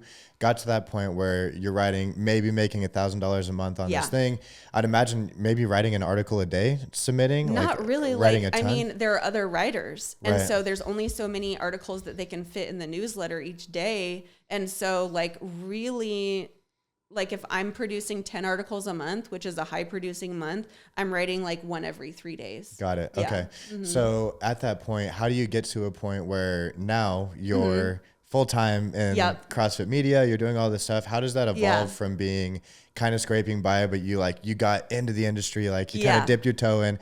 How do you get to the point now where you're traveling all across the world? You're at Adidas headquarters, you're like doing all this stuff. Yeah. So I got hired in May of 2023, which is right before semifinals season. So the CrossFit, there's a season. Yep. So it always starts with the open, and it's different every year because CrossFit, you know, makes changes every year. But it was right before like the penultimate stage of the season. Okay. So there's 3 weeks of semifinals, and then the athletes train, and then the games. That's like our Super Bowl. Yeah. So I got hired right before semifinals and still working for $10, still kind of looking at UX jobs. And so I'm writing a lot about semifinals because that's like so much content is going out at that time. And, Scott is like way more into it than me. He's like, we gotta go to this event. And at that time it was like on our dime. So Scott's like, we can afford it. Let's go. We got to be at these live events and let people know who you are. You got to like rub elbows and stuff. And this is going to semis or going to the finals? Going to semis. Okay. Yeah. Okay. So like I think we went to one semifinals, and it was so crazy. Like I was like about ready to cry when I saw these athletes, and I was like trying to be professional, but I couldn't be professional. Were you fangirling a little bit? Yes. Oh my gosh. Like, yes, I was totally fangirling. I was just like, you people, like, and that's why I got into this job. Why I love this job. Like, I love the athletes, like the individuals. It's why I loved teaching in the end. Like, I loved my kids. Yeah. Like the subject matter was what got me into it. But then in the end, I loved the relationships I built with my kids. Yeah. And that's how it is with CrossFit. Like I care so much about these athletes. But anyway, that's besides the point. So Scott's like really encouraging and really like pushing me to like be out there. Yeah. And so this is like in the spring, and the CrossFit Games are in August. Okay. So in the meantime, I'm loving morning chalk up. I'm writing all the time. I'm like feeling like I'm gelling really well. And there's only like 10 people on staff. So there's an editor, a social media manager, an ad sales manager, and then writers. Okay. So it's a really small staff. Yeah. So, and everyone has other jobs, like everybody. Wow. Yeah. Nobody does it full time. And it's the biggest CrossFit like news outlet. Yes. Wow. That's huge. Okay. So everyone like, you know, Julia writes for fantasy footballers, and she's like a hairstylist. Like everybody has like all these different gigs. So the CrossFit Games are approaching, and Scott and I were like, we're going, we have to go. And none of the other writers wanted to go. Like nobody wanted to go because they're like, I have shit, I have kids, I have this and that. And Scott's like, well, we're going. And so we made plans to go. And so it was us, the social media manager, because the social media manager always has to be on site. Yeah. Otherwise they can't do their job. And our editor, our head editor. And so leading up to the CrossFit Games, I was like, you know, I'm feeling like $10 is about ready to be over. And I'd been feeling like that for a long time, but it was like this really weird premonition. Okay. I was like, I feel like something's going to happen at the games. Like it's all about personal connection. But I was like, I have a really strong feeling when we come back from the games, 10 box is done. Wow. And Scott was like, interesting. This like, is in 2023? Yeah. Okay. And Scott's like, you want it to be done? I was like, yeah, it's more like there's something like there's a premonition. Like I think something's going to happen while we're there, which is very weird of me. I'm not like that. So we got to the games, which is a week-long competition.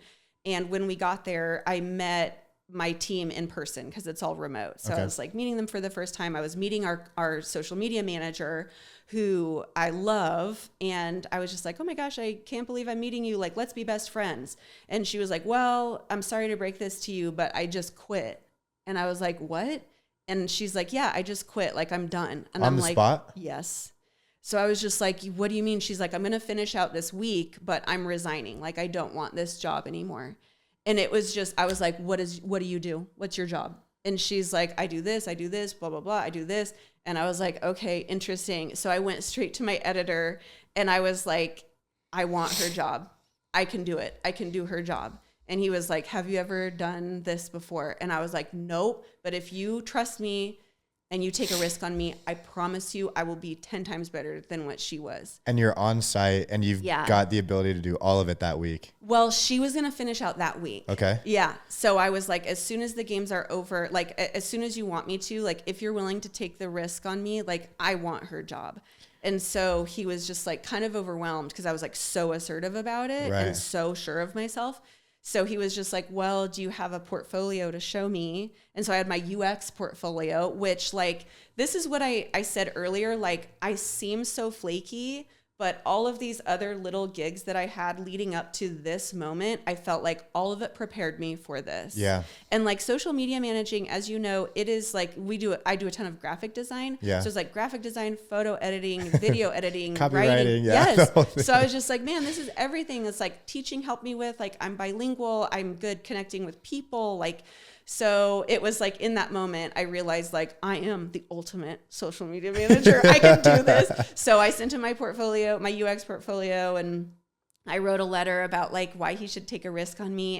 And so he hired me at the games. You were good at writing cover letters at that point. I was. Yes. Yeah. So they hired me at the games as a full-time social media manager. Oh, because that was at semis. No, that was at the games. So I had written a ton up to the games. And then like our Super Bowl comes and she's like, I'll finish out the Super Bowl, but then I'm done. And I was like, the day after the Super Bowl, I will take over. And this is what you should pay me. Yeah. And so, it worked out. That is crazy. I know. Okay. Yeah. So tell me like when you have that aha moment where the old social media manager says, this is over. Yeah. That week must have been the biggest, for lack of a better term, mindfuck. Yeah. Being on premise, knowing that this gala is going to be done afterwards. Walk me through that week. Like where were you at? How did you manage that? Yeah, it was really stressful because again, kind of like what happened a few months prior, I knew this was not a UX position. Yeah. And I know like social media managing, you don't like make as much money as UX, whatever. So there was give and take, but I was just like, man, I could be the social media manager for this company that I believe in. This is like everything that I've like wanted to do. This could be the rest of my life. And so it was really scary because I'm always doubting myself and doubting like, do I really want what I think I want? But Scott was there and he's like, you do, trust me, you want this, you can do this. So, so it was a total mindfuck for sure, because also I was still doing my writing and the games are like the most like hectic, chaotic, like fun / horrible 7 days. So we were working like 18-hour days. It's so busy. Yeah. And so there's like sleep deprivation and stress in the midst of like, oh my gosh, is my life about ready to change overnight? Right. And so, we drove our van. So it was like on the drive back. You drove the tin box van? Yeah. Oh, sweet. All the way to Wisconsin. Yep. Okay. I know. We drove through Billings. Yep. Yeah. So it was on the drive back. I'm like meeting with our like HR person and the head, like the owner of Morning Chalk Up to try to convince them like, yep. And then like like negotiate salary, which is horrible. And so, yeah, it was all like on the road, like on the phone. Holy cow. Yeah. So once you get the call or Yeah. the email or the Zoom or whatever it was Yeah. that you got the position, Yeah. After everything that you've gone through with all of the like teaching, going to Costa Rica, Yeah. coming back, going to school, running another business, Yep. getting to this point, and it sounds like it's one of the first things. It's the first time I've heard you say where it's like, this could be the rest of my life. Yeah. It's not that temporary. Oh, this is fun right now. It's a Yep. passion, whatever. Yeah. What did it feel like having that moment where it's like, this could be the thing?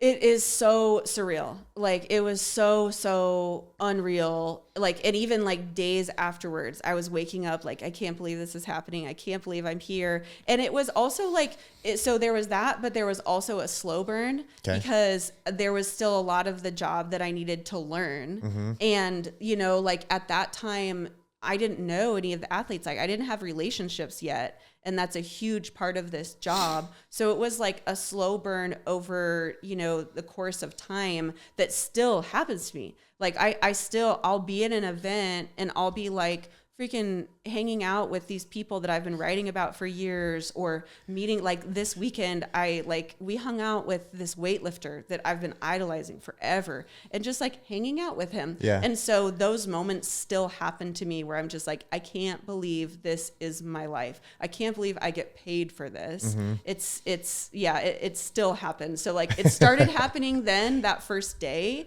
And it still happens constantly. That's so incredible. Yeah. Okay, my brain is, I've got so many different questions I want to ask, but the first one that I wanted to ask about all of that stuff, now that we've like kind of have a picture of, you have the full picture now. This long journey to a point where you are like doing something that could be for everything. Yep. You're excited about it. You're still having all these moments that are awesome. Yeah. I would imagine that along the way, there must have been really hard decisions to make where it's like, you know, looking back on it, it's just like, oh yeah, and then I moved to Costa Rica for half of the year. Oh yeah, and then we sold it, and then we did this other thing. Yes. It's really freaking hard to say yes to something like that, where you're moving or you're changing careers or you're doing all of this stuff. I'm curious for you. I think that a lot of the people that I talk to have the financial pressures, they have all of the different stuff, but there's also a huge societal pressure on like, you said that you were a teacher, or you said that you were this or that or the other thing, and now you're doing what?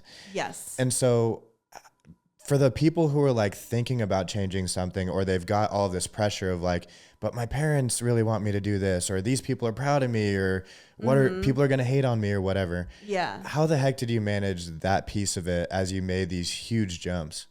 Yeah, I don't know. I feel like I never had internal pressure. I think that's a big thing too that people deal with, is like that pressure that they put on themselves, that maybe their family is super supportive of a change, or their friends are super supportive of a change that maybe they don't even recognize because they're putting so much pressure on themselves to stay where they're at.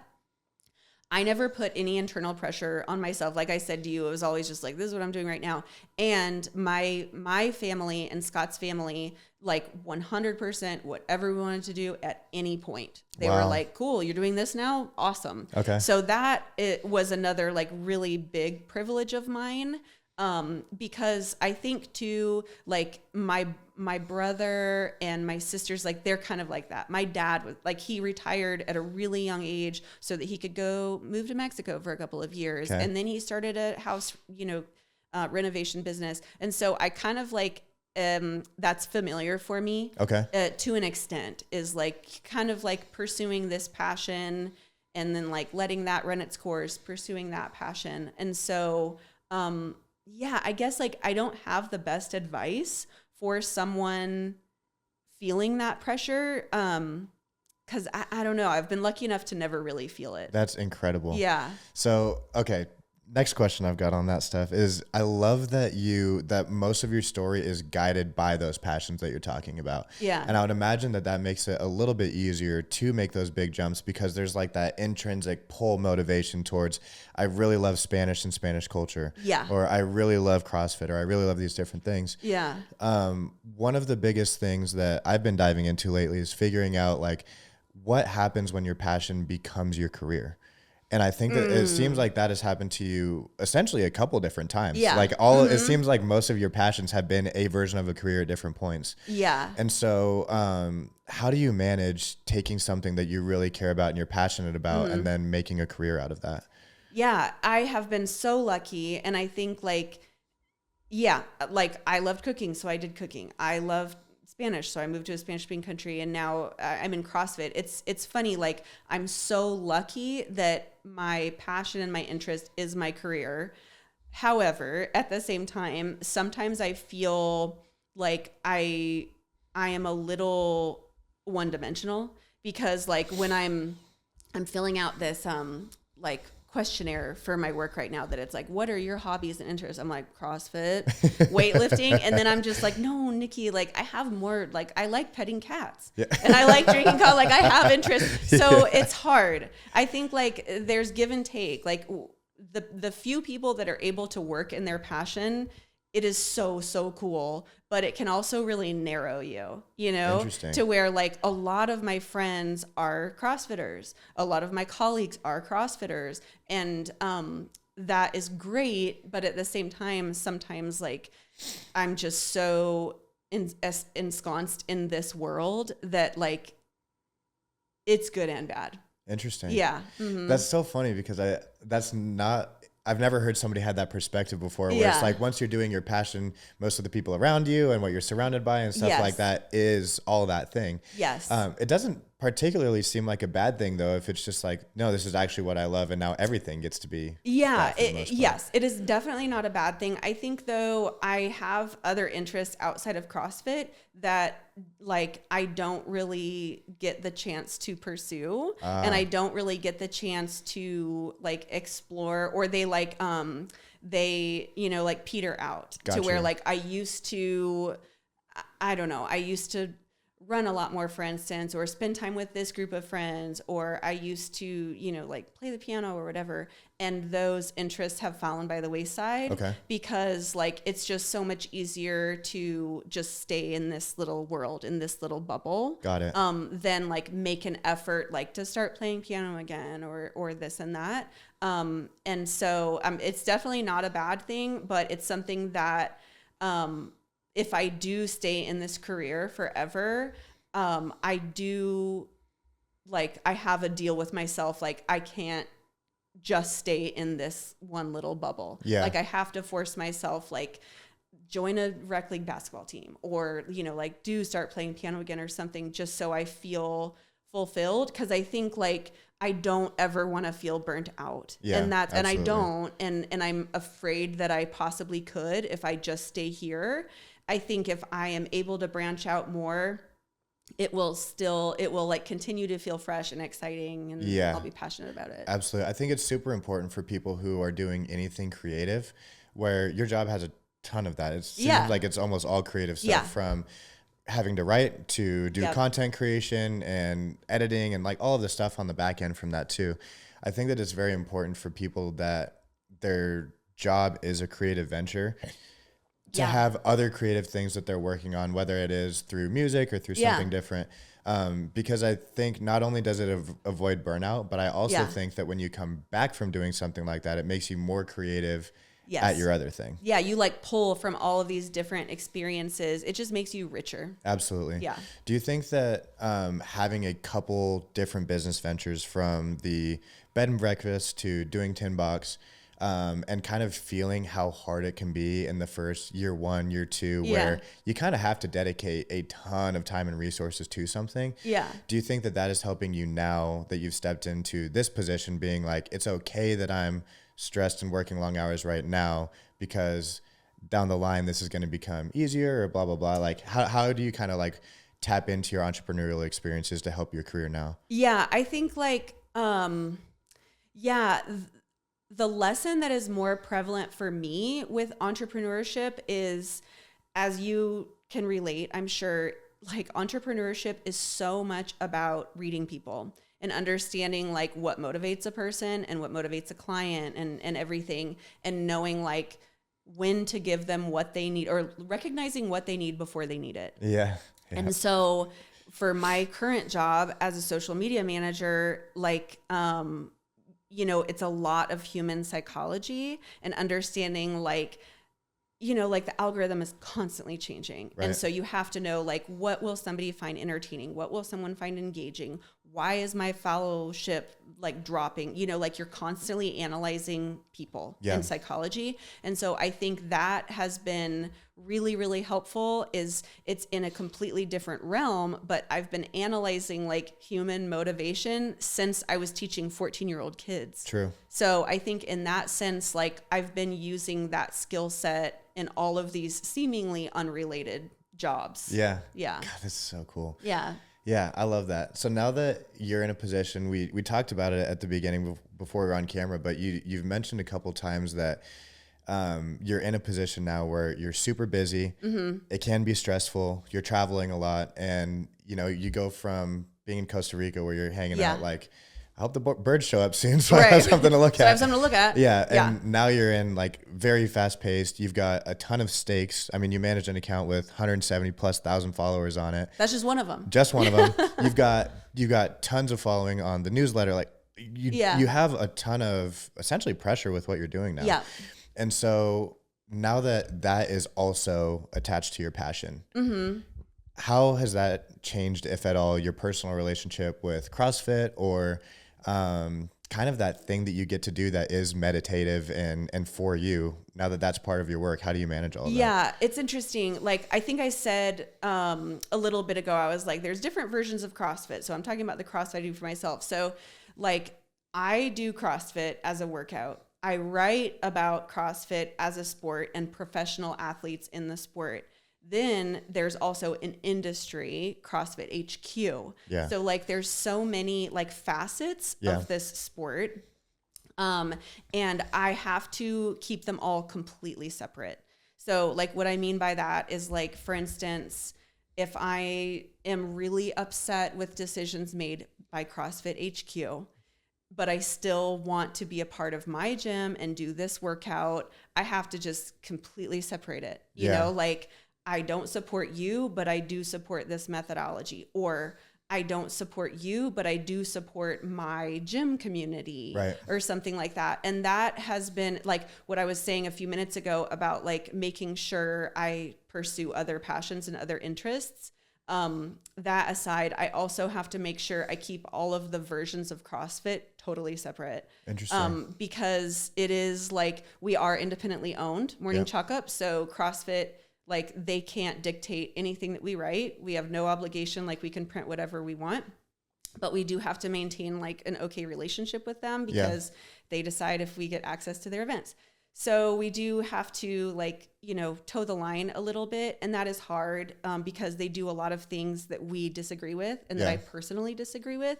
And so this year particularly has been a huge challenge. And so I alluded to like, there was a trauma at the CrossFit Games last year.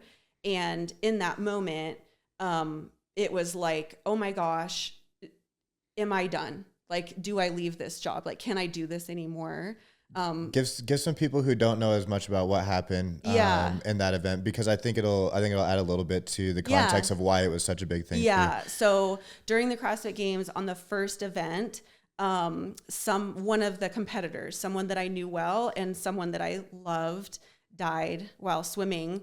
And it was so traumatic for many, many different reasons. But the fact that he died and the fact that no one saw it happen and there was a search and rescue crew looking for his body. We were there when his body was pulled from the water. We were 2 of 12 people still there because everybody was forced to leave, but we were media, so we stayed. So it was horribly traumatic, and it was very controversial the days that followed because the CrossFit Games continued. And there, CrossFit HQ made decisions for how to continue the CrossFit Games, and the athletes were put in a really tough position. Some stayed and continued to compete, some did not. And just kind of like everything that happened afterwards, it was just like a huge ripple effect through the sport. And so when that happened, when his name was Lasar Jukic, and so when Lasar died, there were a number of us that we were just like, is this the end of my career? Like, can I have anything to do with this sport anymore? Wow. So yeah, it was awful. Yeah, I mean, it happened on the clock. Like I was working and I had to continue to work. I was editing photos of him all night. I was writing captions about him dying. Like Drew, it like I could go on. It was the most horrible thing I have ever experienced. But it was a really tough decision, not only to stay in Texas for the rest of that week and to continue working, but then to go home and like decide like, no, I want to stay in this career. Right. But it kind of ties back to what I said a little bit ago. Like the whole reason why I love my job so much is I love the athletes. I think especially now, like I'm 41 and a lot of the athletes are, you know, early 20s, mid 20s, which is like a similar gap to when I was teaching. For sure. And I love that gap. Like I loved working with 14 and 15-year-old kids because it was like, I'm old enough to like be an older sibling or like a really young parent. And so I feel really like I love these athletes. Yeah. And so for me, I stayed in the career because I was like, this is why I'm doing it. I want to continue to write about them, continue to like elevate their careers, protect them if it comes up, you know? And so it was important to me to stay in that career. So this all comes back to what you asked, like separating, you know, like my workouts, my sport, my writing from all of it. It has been like a means of maintaining my sanity and maintaining my love for my job. Because like after that happened, my siblings and my dad who don't understand, they're like, why would you stay working in this? Well, like, why would you keep this job? Like, how can you say you love this job? And I know it sounds so conflicting. I love my job. I love morning chalk up. I don't always love the decisions made by HQ. And so I just have to like compartmentalize all of that. Yeah, absolutely. And that, especially too, I think it's one thing forming an opinion when you see that it happened on the news and you see like the people are going back and forth on it. But when you have a personal relationship with somebody and then you have to be on site when it happens and all that stuff, I can imagine that it's got to be, just a really tricky spot to be in and figure out like, I think that I would imagine that the big decision at that point becomes like, okay, is it more beneficial to me, to the sport, to the people that I care about, for me to walk away from this thing or for me to stay in this thing and try to have an impact and like make all of the change that I can? Yes, that is what I hope. Like, I love the sport so much. I love the athletes so much, and there's so much good there. And there is good in CrossFit HQ. You know, like they built something incredible and life-changing. And I still want to be a part of it. Absolutely. Yeah. Mm-hmm. So one of the things that I've noticed since that happened was, and you know, I've, like I said, read a lot of your articles and that sort of thing. And I read one about what's happening with the CrossFit Games this year and with people choosing to compete in the open and all of that sort of stuff. Mm-hmm. And it seems like there's a bit of a shift in the competitive fitness industry right now. There's other organizations popping up. There's some athletes who are choosing to compete in different organizations and that sort of thing. I'm curious for you, what are some of like the trends that you're seeing right now as far as CrossFit goes and the rise of things like High Rocks and run clubs? Like, it seems like there's a very great fitness movement, but it seems like there's a bit of change in the wind with where things are going right now. Yeah, I think like everybody wants to be fit and everybody like wants a community, you know? And so I think that will never, ever go away. And one of the reasons why CrossFit is so popular is the methodology, you know, like, you know, you're training all of these different movements all mixed together, different rep schemes. Like, that's very cool. Yeah, and it's very challenging. And there's a lot of like sustainability there. Like, you can do that for 10 years and never get bored of it. Yeah. And so I think that will never really go away. I think some of the athletes are frustrated, you know, with what happened last season at the games and all of everything that happened afterwards. And so while they still want to like maintain that training and they still love that methodology, they're disheartened at CrossFit HQ. And so other leagues have popped up. that they are like trying to give athletes opportunities to compete. And so some athletes are going that route. A lot of CrossFit athletes are pursuing high rocks, just because it's another way of staying fit, and competing. Because I think a lot of CrossFit athletes, like I know a lot of them train jujitsu, and a lot of them run, a lot of them bike, everything. But I think so many of them love competition. Yeah. And so that's like what they're seeking. And only a few of them have said, like, for sure, I am done. No CrossFit Games. I'm out. A lot of them are kind of like, I'm out for now, but maybe I'll be back next year, or I'm going to do high rocks right now, or I'm going to do that and like maybe see if anything changes. So I think there is a shift. I think a lot of the athletes, like a lot of them spoke up after the games and said like, I don't want to fuck with this anymore.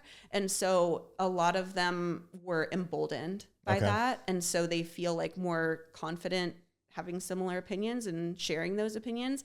But all of them, you know, they're all trying to make a living doing what they're doing. So it's like at the same time, they're kind of limited because they have to compete to make a living. Absolutely. Yeah.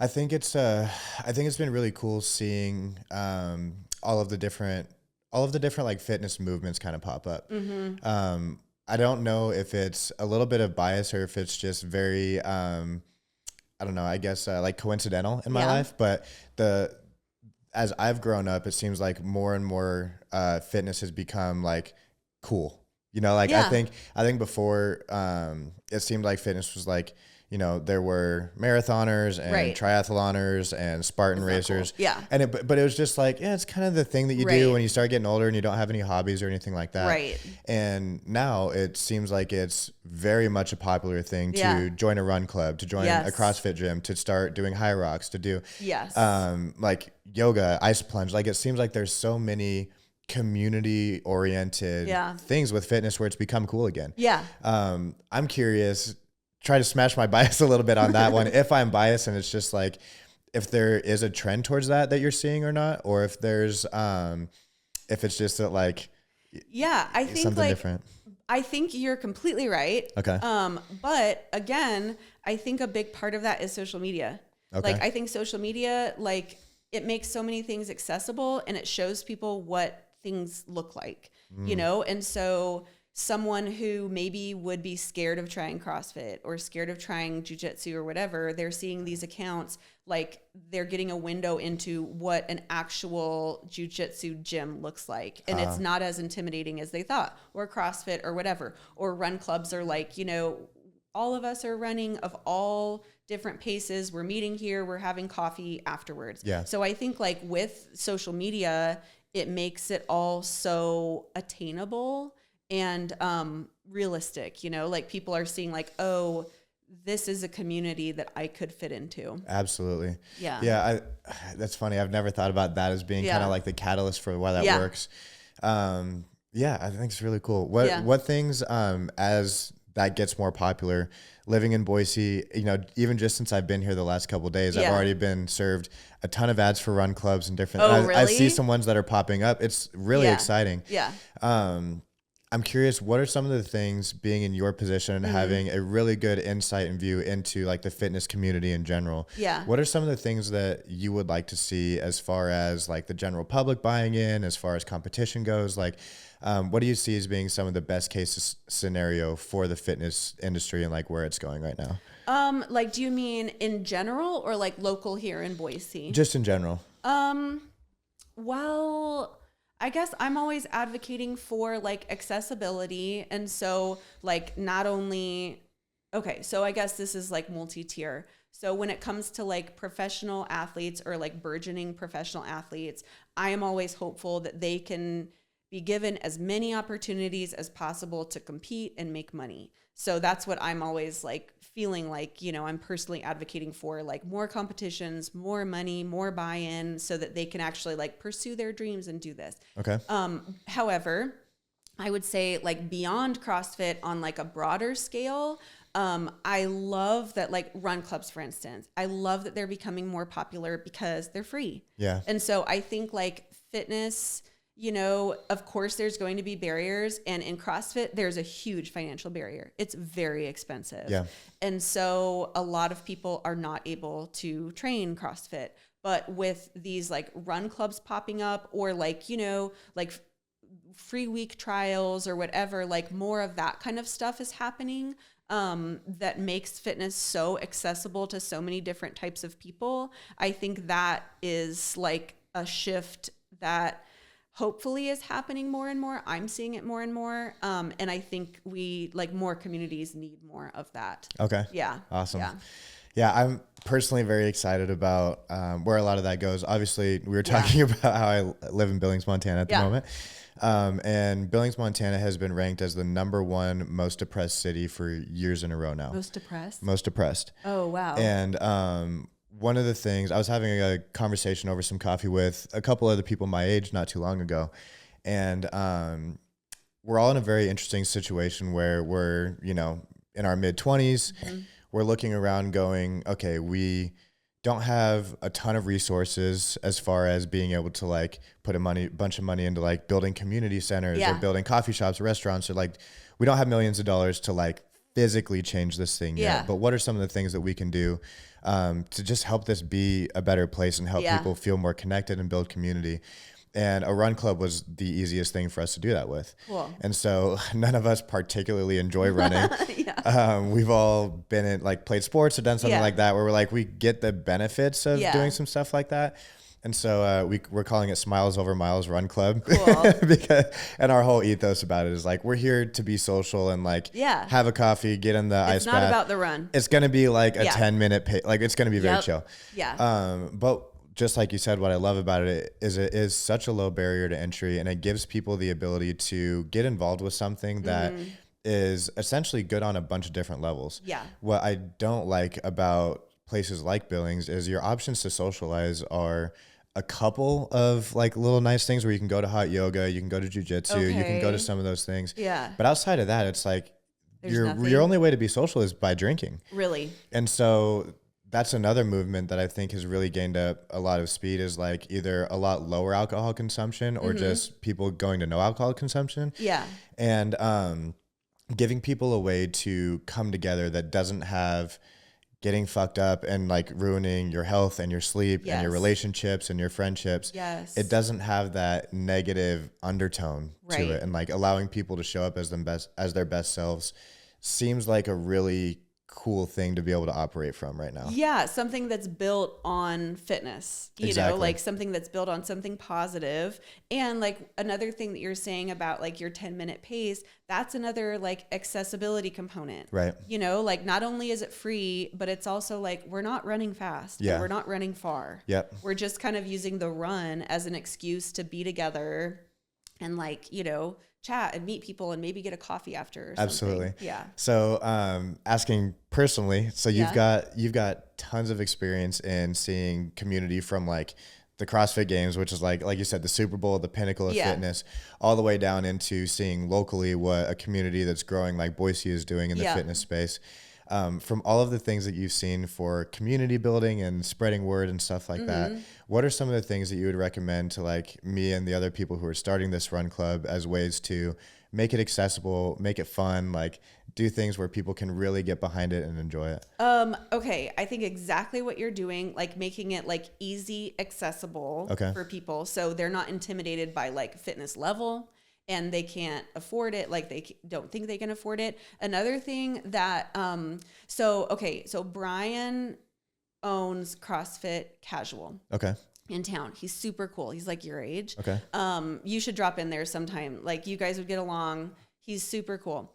And he is so good at like, obviously he owns a CrossFit gym that costs money because they all do, but he's so good at hosting. He hosts free community events all the time. Okay. And so he's really good at like rounding up people and like no barrier of entry financially. And then it's also like open to all levels and no strings attached. Like obviously he's the owner of Casual, but he's never like giving you a hard sell about like, oh, do this, but also do you want to join the CrossFit gym? It's just like, he wants to build a community. Yeah. And then another thing that he does is he works with like other people in town, like other influencers he had an event, or other businesses in town, or even like rival businesses. Okay. Like he'll pair up with, you know, like another CrossFit gym and be like, hey, do you guys want to come over and do this? Okay. I think just like, obviously he wants a successful business, but he's really trying to like just build his network and build his community.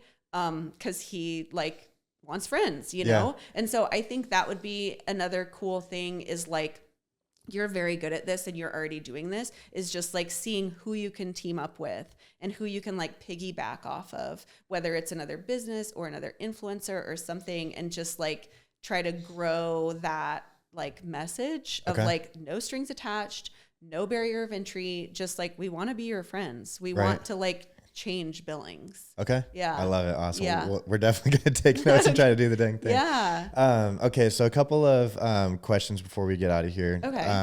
I really like asking some of the same questions to see what answers that people come up with. Cool.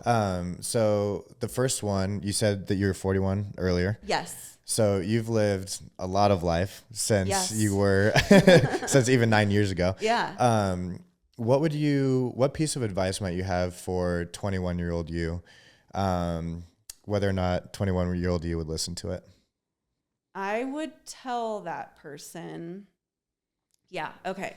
So I would say, get comfortable being uncomfortable, because the more uncomfortable you are, the longer your life will be. If you are constantly comfortable, your life goes by like that, and you look back and you're just like, what was my last month? What was my last year? I was sitting on my couch watching TV in my, you know, warm, nice house. But when you're a little bit uncomfortable, chances are you're doing things that are risky, you're doing things that are scary, you're having to overcome problems, solve little problems, big problems, and it like expands time. Yeah. And so I think like as a 21-year-old, you're not necessarily looking to expand time. Right. But as the 41-year-old looking back, like that's all you want to do when you get older. You know, like you want to live as long of a life as possible and find ways to make that life longer. And, you know, you can't. So you have to just like live your life differently. Yeah. Yeah. Fit more years into the life instead of more life into years. Exactly. I love it. Yeah. Okay. What about, what would 61-year-old tell 41-year-old you right now that you might need to hear? Oh, okay. 61-year-old would say, I wonder if 61-year-old would tell 41-year-old the exact same thing, because I feel like it's a reminder that you constantly need. Like I told you, I look back when Scott and I bought Ocaso, the name of our guest house, and I'm like, I can't believe I did that. Like, I'm so proud of myself for doing that. That is so not me, because now at this point, I have this job that I love, but I live in a nice house with cats, with a nice couch. I'm watching TV at night. You know, like I've kind of like, you know, we gravitate to what's easy. Yeah. And so there are ways that like, there are things I pass up because it sounds like, oh, I don't want to do that. And that, like, I don't want to stay out late on a Sunday. Like, I don't want to take Molly on a Sunday. Like, yeah, exactly. So like that kind of thing, you know, like we always gravitate towards the towards the comfort. And so I think 61-year-old would reiterate the exact same message. Like, keep being uncomfortable, like take that Molly, like stay out late, you know, like do those things that you may not be able to do again, because like, what do you have to lose? You know? One of my favorite analogies about life in general is that like life is a book and it's your job to actually pick up the pen and write something. And to me, I think it's like a very short, very boring story. If it's, this was what my weekly and daily routine was, and I did that for the last 25 years. Yeah. But yeah, a little bit of Molly on Sundays, a little bit of traveling and buying shit in Costa Rica. Yeah, like just do it. Go for it. Yeah. I absolutely love that. And I think your story is super inspiring to me for a bunch of different reasons. And I think that you've done things that a lot of people would consider success in a lot of different industries. You've been you taught for almost a decade. You've had success in hospitality. You've had the stones to move across to a country. You're bilingual. You've done a successful food company. Like it keeps on adding and adding and adding. Very flaky. You're managing one of the biggest brands in like a very popular sport. Now that you've done all of these different things in all these different areas, how would you define success? Like, what does success mean to you? Wow. Okay. I think success means you're comfortable in your own skin, and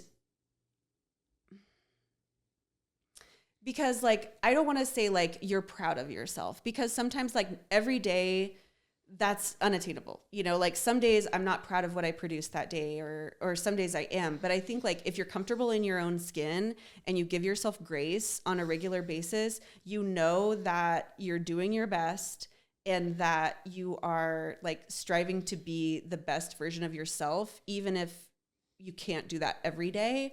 Overall, if you're comfortable in your own skin, it means like you know yourself well enough to just be yourself. Yeah. Yeah. Just say yes to the things that you need to. Yeah. Say yes to the things that you need to, and it will teach you a lot about who you are deep down. Yeah. Yeah. Gosh, Yeah. I love it. Well, thank you so much for taking the time to be a part of this. It's so funny. Like, obviously I knew you. I was one of the 14, 15-year-olds that had the pleasure of taking your classes. I tell the story all the time that you were one of my favorite teachers for lots of reasons, but one of the ones was I got a crazy concussion my freshman year. Yep. And you were one of the most understanding people and used to let me sleep in the middle of your class. Yep. Yeah. And I remember there was one time that I flunked a test so bad, and you were like, "You're better than this. Retake this and give this back to me." Yeah. Well, you weren't like that. Like, right. I could tell you were sick. Yeah. It was a little rough. So you were not that student. And I never had those students. Like those students didn't take, Spanish as a foreign language. And yeah, I could tell you were sick. I think I remember too, like you had a hard time like looking at the board, because it had like a light up board. Yep. And so I would print it out for you, and I'd like real subtly like slip it there, and like you probably didn't even read it. You probably like fell asleep on top of it. But yeah, no, I loved having you in class. Like, yeah, I loved all of my students. I was so lucky, but there were always a couple every year that it was just like you feel like such a connection to. Mm-hmm. Yeah. Yeah. Well, I mean, my dad's a teacher, and it's cool being able to hear a little bit of the other side. But much like he says that there's some students where you always kind of like keep up, or you kind of know whatever. I think that there's a few teachers who I've had in my life who like really made an impact on me, and it wasn't always because of what they taught or whatever it is, but like I always appreciated how you just treated people. Like I feel like you went so far to relate to all of us, and it seemed like you really cared. And the reason why I tell that concussion story is because like I knew that you cared about me as a person. You wanted me to succeed, and like years later you were like, "Hey, I'm gonna be at this track meet. Are you running? I want to come say hi." And it's meant so much to me being able to see you as like kind of a role model for being able to just like say yes to things that you're passionate about and move across the world. And I see you as, in my eyes, just being like such a success story for being true to yourself, like you said.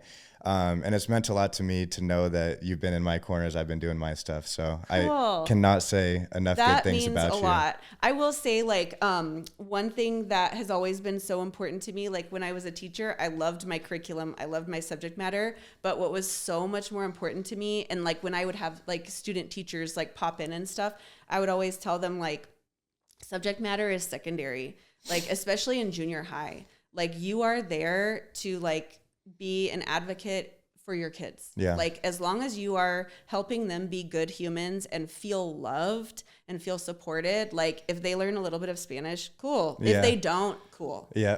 But that's like not the main reason you're there. So I felt like the main reason I was there is to like support my kids, make sure they felt loved, make sure they felt supported. And I'm really glad that you felt that. Yeah, I would imagine that I am far from the only person that would say that. And it makes me, I don't know. Yeah, it makes me feel really good to think that now you're in a role too, where you can impact a huge community in the fitness space. You can impact these athletes.